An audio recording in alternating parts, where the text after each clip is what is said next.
परमात्मने नमः। हरये नमः। श्री गुरुचरणकमलेभ्यो नमः। श्रीमद्भगवद्गीता अथ षष्ठोऽध्यायः।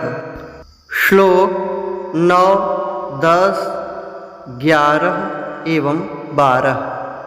श्लोक संख्या 9। सुहृन्मित्रार्युदासीना मध्यस्थद्वेष्य बन्धुषु साधुष्वपि च पापेषु समबुद्धिर्विशिष्यते। सुहृन्मित्रार्युदासीना मध्यस्थद्वेष्य बन्धुषु साधुष्वपि च पापेषु समबुद्धिर्विशिष्यते। श्लोक 10। योगी युञ्जीत सततमात्मानं रहसि स्थितः एकाकीयत चित्तात्मा निराशीरपरिग्रहः। योगी युञ्जीत सततमात्मानं रहसि स्थितः एकाकीयत चित्तात्मा निराशीरपरिग्रहः। श्लोक 11। शुचौ देशे प्रतिष्ठाप्य स्थिरमासनमात्मनः नात्युच्छ्रितं नातिनीचं चैलाजिनकुशोत्तरम्।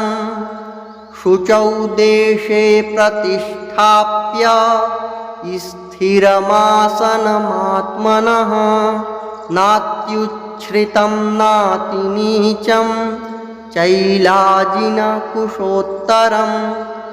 श्लोक 12।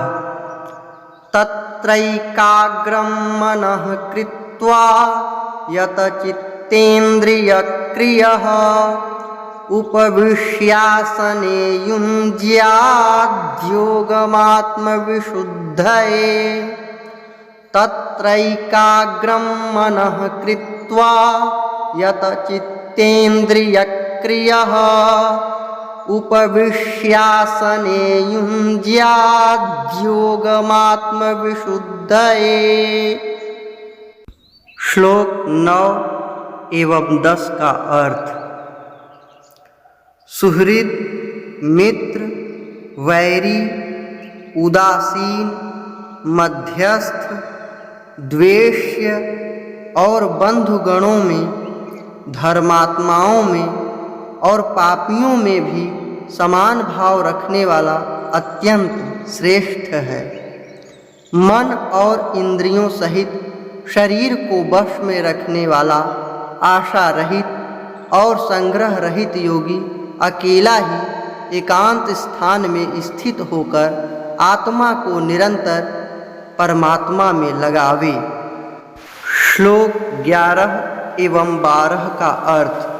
शुद्ध भूमि में जिसके ऊपर क्रमशः कुशा, मृगछाला और वस्त्र बिछे हैं, जो न बहुत ऊंचा है और न बहुत नीचा, ऐसे अपने आसन को स्थिर स्थापन करके उस आसन पर बैठकर चित्त और इंद्रियों की क्रियाओं को वश में रखते हुए मन को एकाग्र करके अंतःकरण की शुद्धि के लिए योग का अभ्यास करें।